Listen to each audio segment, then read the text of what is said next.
जय हिंद साथियों। मैं हिमांशु आपका एक बार फिर से वेलकम बैक करता हूं इस ऑनलाइन मंच पे, और इस उम्मीद के साथ आपके साथ में आगे बढ़ने का प्रयास कर रहा हूं। जैसा कि मैंने कहा था, मैं आप लोगों के लिए जो कि सभी एग्ज़ामों के से संबंधित 100 अनुच्छेदों की 100 सूट्स आर्टिकल की एक वीडियो लाने जा रहा हूं, जो हमारे एग्ज़ाम के पर्पज़ से। क्योंकि अगर हमें अनुच्छेद ही अच्छे से नहीं पता है, बेशक ही क्यों ना हमें उनका यथार्थ ही पता हो, लेकिन अगर हमें महत्वपूर्ण अगर हमें 100 अनुच्छेद याद हो जाते हैं, तो हम ये कह सकते हैं कि हम उनकी धारा में बहने योग्य हो चुके हैं। हम डीप में जाके पढ़ने योग्य हो चुके हैं। तो सबसे पहले हमें उसकी भूमिका बनानी चाहिए।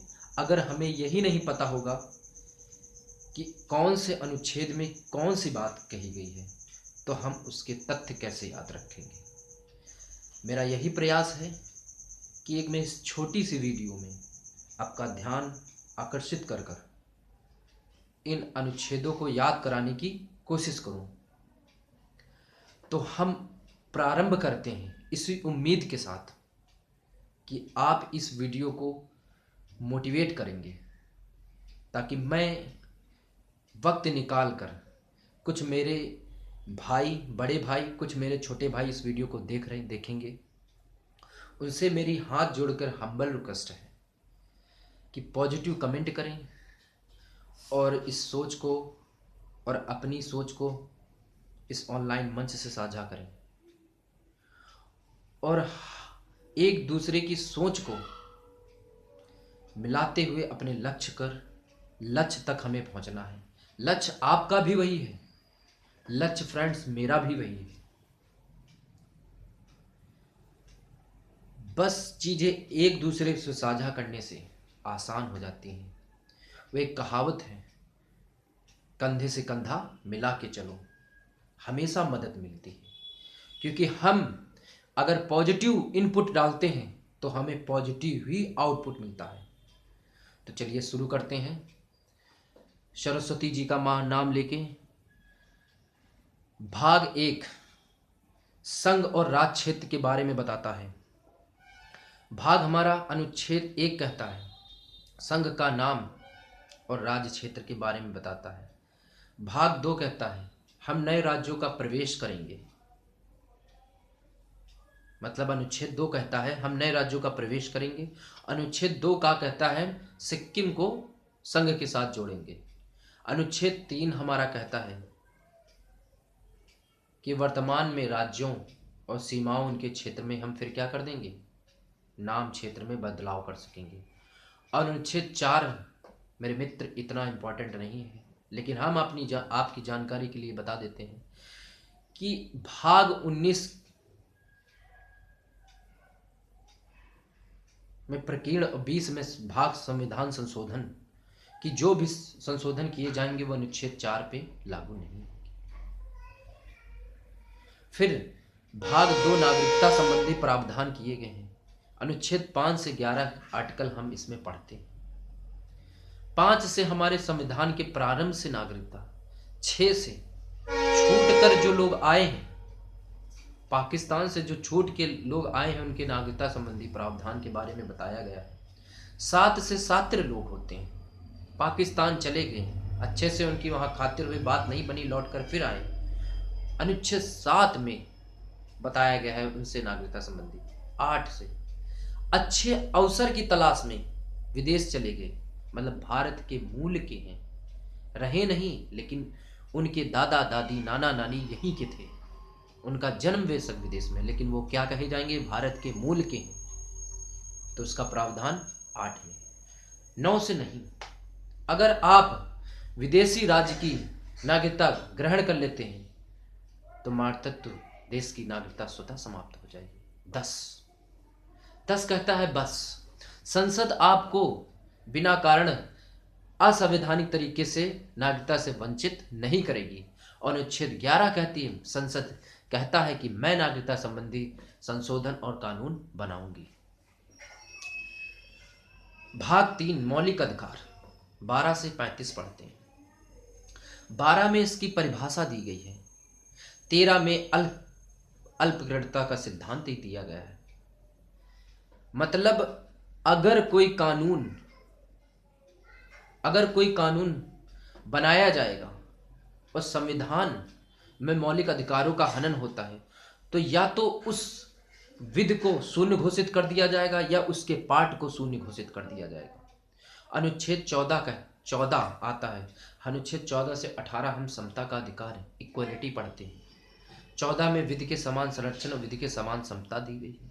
अनुच्छेद 15 जब हम ये सब कर लेंगे, अनुच्छेद 15 में हम क्या करेंगे, जब संरक्षण करेंगे, धर्म, जाति, मूल, वंश, लिंग के आधार पर हम भेदभाव नहीं करेंगे। अब हमने भेदभाव करना बंद कर दिया, लोगों को अवसर भी देंगे। उसके बाद 16 में लोक नियोजन में अवसर की समानता करेंगे, सब समान। 17 में अनटचेबिलिटी, हम छुआछूत नहीं बनाएंगे, वो छोटा है, वो बड़ा है, वो नीच है, वो वहाँ सार्वजनिक स्थल पर नहीं बैठ सकता, ये नहीं कर सकता, वो नहीं कर सकता। अनुच्छेद 18 में हम उपाधियों का अंत पढ़ते हैं। मतलब कोई विशेष उपाधि धारण नहीं कर सकता है। यही कहेंगे कि भारत रत्न और अशोक परमवीर चक्र और भूषण, पद्म विभूषण ये पुरस्कार मात्र कहे जाएंगे, इनको उपाधियां की श्रेणी में नहीं रखा जाएगा। अनुच्छेद, उसके बाद हम स्वतंत्रता का अधिकार 19 से 22 पढ़ लेते हैं मित्रों। अनुच्छेद हम 19 में पढ़ते हैं कि 6 प्रकार की विशेष हमें बोलने की स्वतंत्रता दी गई है। सबसे पहले आप समझ लीजिए, आप भी ग्रामीण क्षेत्र से हो सकता हो, कुछ शहरी से बिलोंग करते हो, मैं एक ग्रामीण क्षेत्र से, मैं अपने आप को मानकर आपको समझाता हूँ कि आप मान लीजिए कि आप 12th की परीक्षा पास करके कॉलेज के लिए सिटी में जाते हैं। आप क्या करते हैं, अनुच्छेद 19 के ए में आप समझिए, आप लोगों से कॉलेज में बोलते हैं, मतलब बोल चाल अभिव्यक्ति कई बार। फिर आपको जो अच्छा लगता है आप उसके साथ सम्मेलन करते हैं। बी में सम्मेलन हमेशा शांति पूर्वक हथियार रहित ही किया जाता है। फिर हम सी में क्या करते हैं, अगर हमें अच्छा लगता है उसके साथ संग हो जाते हैं, संग प्रेरित हो जाते हैं, संग बना लेते हैं, शादी कर लेते हैं। फिर उसके साथ घूमने चले जाते हैं डी में। फिर ई में कहीं भी रुक लेते हैं, आभार संचरण कर लेते हैं। फिर एफ क्या कहता है, आपके घर वालों को पता चल जाता है, आपके घर वाले आपसे कहते हैं कि जा बेटा तू पढ़ने गया था, तूने शादी कर ली, तुझको एक फूटी कौड़ी नहीं देंगे। संविधान के भाग 12 वित्तीय संबंधी अनुच्छेद 300 का में जोड़ दिया गया और यहाँ से निर्गलित कर दिया गया, हटा दिया गया। और जी से जीविका, कहीं भी व्यवसाय कर सकते हैं। 20 में दोष सिद्ध संबंधी संरक्षण के बारे में दिखाया गया है और दोष सिद्ध संरक्षण करने से बात नहीं बनी तो 21 में प्राण एवं देह की रक्षा करेंगे। और 20(2) में आपको हम बता दें कि एक अपराध के लिए एक ही बार दंडित किया जाएगा, 2 बार दंडित नहीं किया जाएगा। 22 में कुछ गिरफ्तारी से संबंधी प्रावधान दिए गए हैं।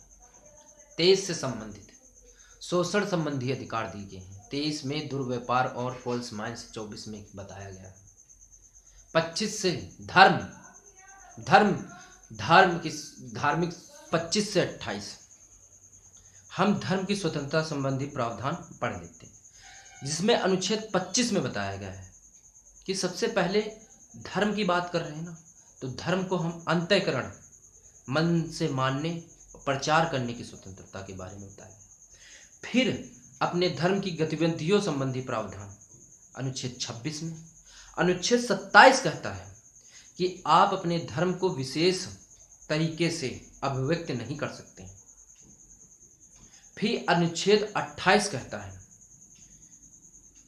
कुछ विशेष स्थितियों में शिक्षण संस्थानों में धर्म संबंधी प्रावधान के बारे में विवरण दिया गया है। फिर धार्मिक शिक्षा संबंधी प्रावधान अनुच्छेद 29 से 30 के बारे में बताया गया है, जिसमें अनुच्छेद 29 में हम पढ़ते हैं अधिकार है। इसमें किसकी बात की जाएगी? अच्छी चीजों की बात की जाएगी ना। तो जो छूटे हुए लोग हैं, अल्पसंख्यक लोग, अल्पसंख्यकों का अधिकार अनुच्छेद 29 में कहता है। अनुच्छेद 30 ये कहता है और प्रशासन में अल्पसंख्यकों का अधिकार होगा। फिर अब हम अनुच्छेद 32 की तरफ चलते हैं। 32 में संवैधानिक उपचारों का अधिकार के बारे में बताया गया है, जिसमें उच्च न्यायालय, उच्चतम न्यायालय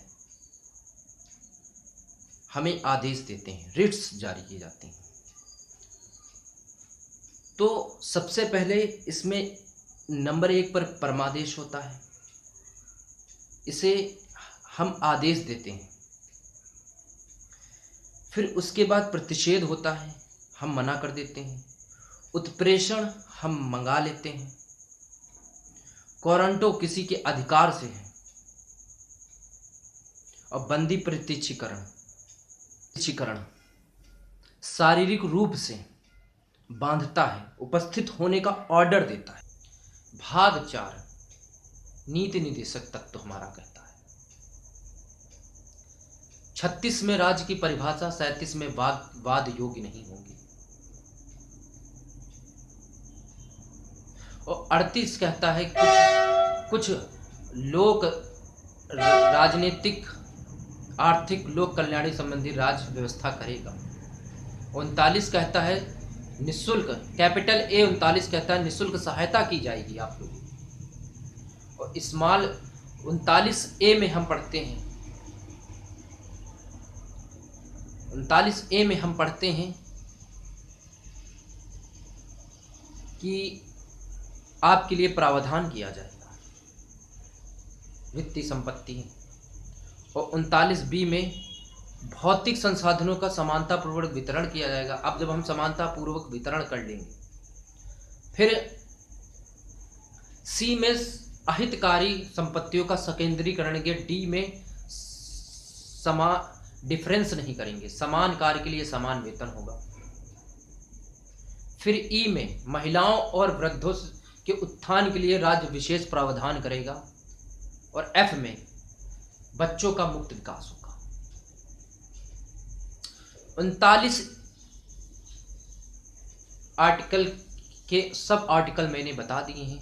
अगर आपको कहीं डाउट हो तो वीडियो बैक करके पुनः सुनिए।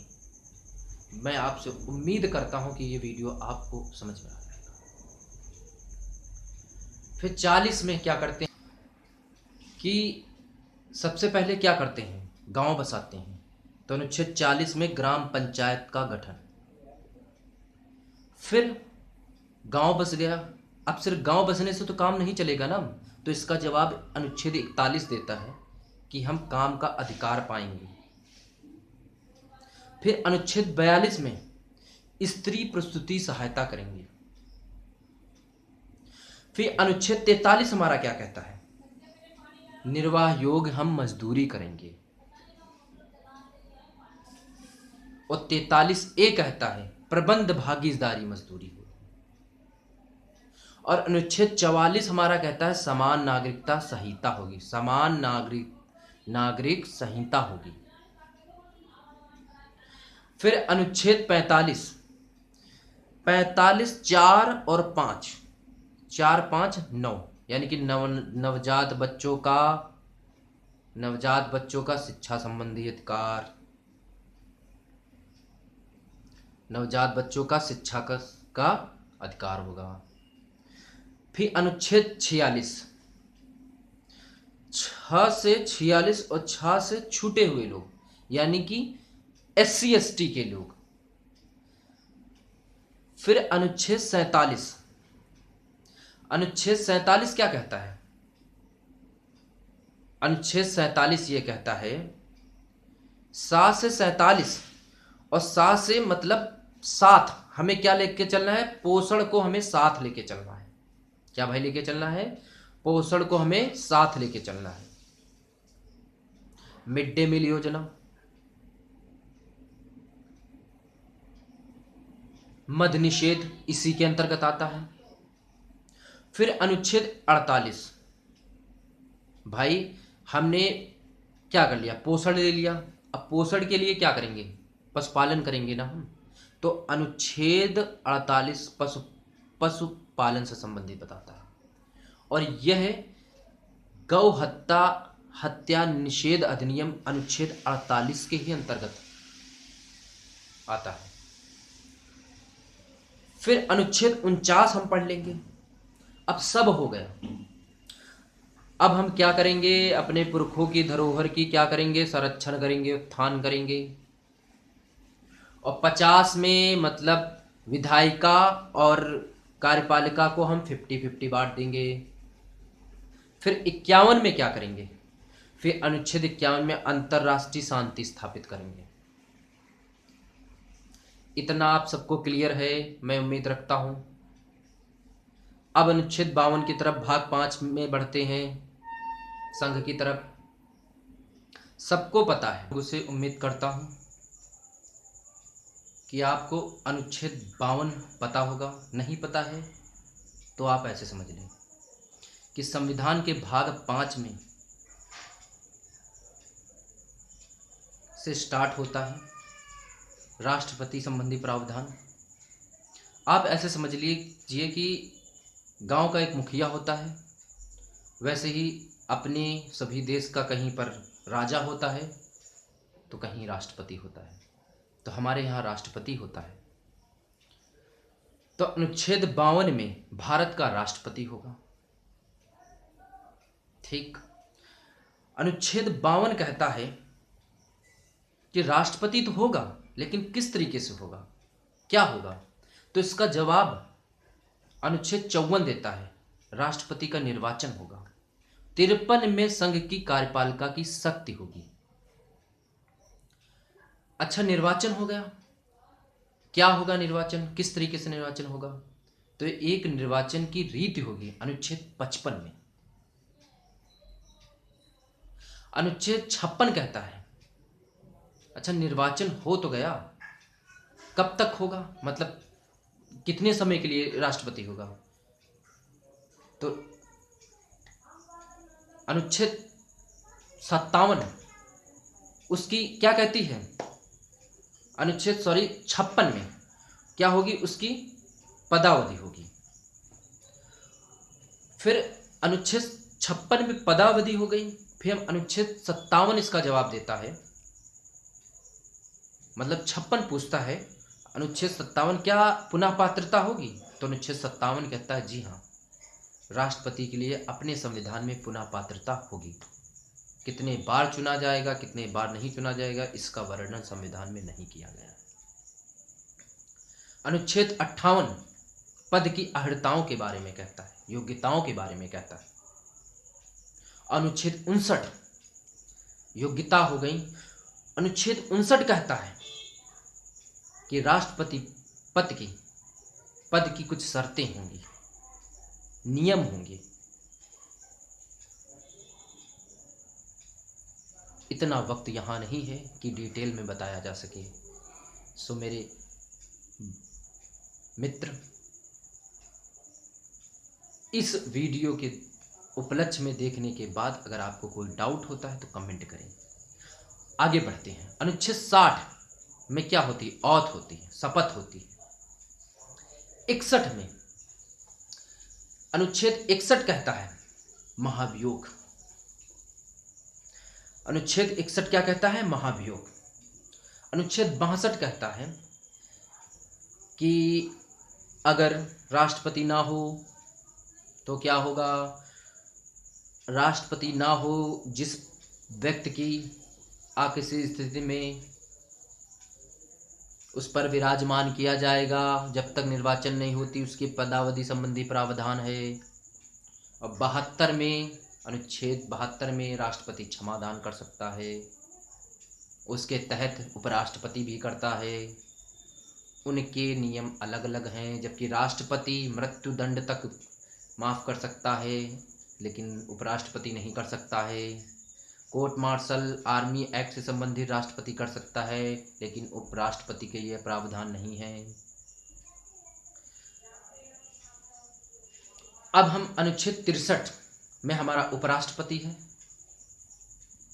63 में हमारा उपराष्ट्रपति होगा। फिर अनुच्छेद 64 कहता भैया उपराष्ट्रपति तो होगी लेकिन राज्यसभा का पदेन सभापति किस होना पड़ेगा। फिर अनुच्छेद 65 कहता है कि अगर राष्ट्रपति का पद आकस्मिक रिक्त हो जाए तो उपराष्ट्रपति उनके कार्यों का क्या करेगा, निर्वहन करेगा। फिर अनुच्छेद 66 कहता है राष्ट्रपति की निर्वाचन की रीति, मतलब निर्वाचन होगा। फिर अनुच्छेद 67 कहता है उसकी पदावधि के बारे में, निर्वाचन हो गया, फिर उसकी पदावधि के बारे में। फिर अनुच्छेद 68 उसके पद की रिक्तता के बारे में बात करता है। और अनुच्छेद 69 में शपथ हो जाती है।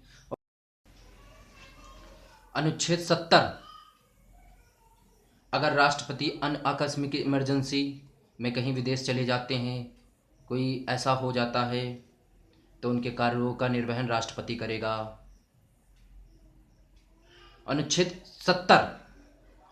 70 में था अन्य आकस्मिक स्थिति में। अनुच्छेद 71 यह कहता है कि राष्ट्रपति उपराष्ट्रपति निर्वाचन संबंधी विवाद एससी करेगा, मतलब सुप्रीम कोर्ट करेगा। अनुच्छेद 72 में क्षमादान। अनुच्छेद 73 में कार्यपालिका की शक्ति का विस्तार। अनुच्छेद 74 में मंत्रिपरिषद। और अनुच्छेद 75 यह कहता है कि मंत्रिपरिषद और प्रधानमंत्री का उपबंध। 76 में वही हमारा न्यायवादी। 77 में सरकार के कार्य। और 78 में जो भी प्रधानमंत्री कार्य करेगा उसकी रिपोर्ट राष्ट्रपति को उसे देनी पड़ेगी। 79 संसद आ जाता है। 80 में राज्यसभा, 81 में लोकसभा। और 82 से 84 संसद संबंधी अनुच्छेद प्रावधान। 82 में सीटों का आवंटन जनगणना के आधार पर। 83 में संसद के निर्वाचन सदस्यों का। और 84 में उसकी अहर्ताएं बताई गई हैं। और 85 में 17वां विघटन। 86 में राष्ट्रपति संदेश देगा। 87 में अब विशेष अभिभाषण करेगा। 88 में फिर हमारा महान्यायवादी आ जा करता हूँ। आपको इतना समझ में आ गया होगा। फिर 89, 90, 91, 92 राज्यसभा संबंधी प्रावधान। 93, 94, 95, 96 ये लोकसभा संबंधी प्रावधान, जिसमें 89 में 89 में राज्यसभा का सभापति उपसभापति। और 90 में उनके पद की रिक्तता। 91 में उनके कर्तव्यों का निर्वहन। 92 में बताया गया है अगर उनसे पद के हटाया जाना हो। 93 में लोकसभा, यही चीज़, लोकसभा का अध्यक्ष। 94 में उनकी पद की रिक्तता। और 95 में उनके कर्तव्यों का निर्वहन। और 96 में उनके पद से हटाया जाना। 97 में दोनों के लिए, राज्यसभा के सभापति और लोकसभा का अध्यक्ष। 97 में पेंशन भत्ते। और 98 में सचिवालय आ जाएगा, काम कहाँ करेंगे। और 99 में, भाई 99 में क्या करेंगे। और 100 में तो गढ़पूर्ति है। 99 में वही शपथ औथ। सो मित्रों, मैंने पूरी कोशिश की अनुच्छेदों को आपको समझाने की। मैं उम्मीद करता हूँ कि जितने मेहनत से, शिद्दत से ये मैंने वीडियो बनाई है, कुछ दिक्कतें आई बीच में, कैमरा गर्म हो गया फ़ोन का, जैसे कि मुझे वीडियो स्टार्ट करनी पड़ी, लेकिन मैं ये आपको विश्वास दिलाता हूँ मैंने आपको चीट नहीं किया। और मुझे ऐसा करके मिलेगा भी क्या। हाँ, मैंने थोड़ी हेल्प जरूर ली अपने नोट से, क्योंकि बराबर बोलना पड़ता है।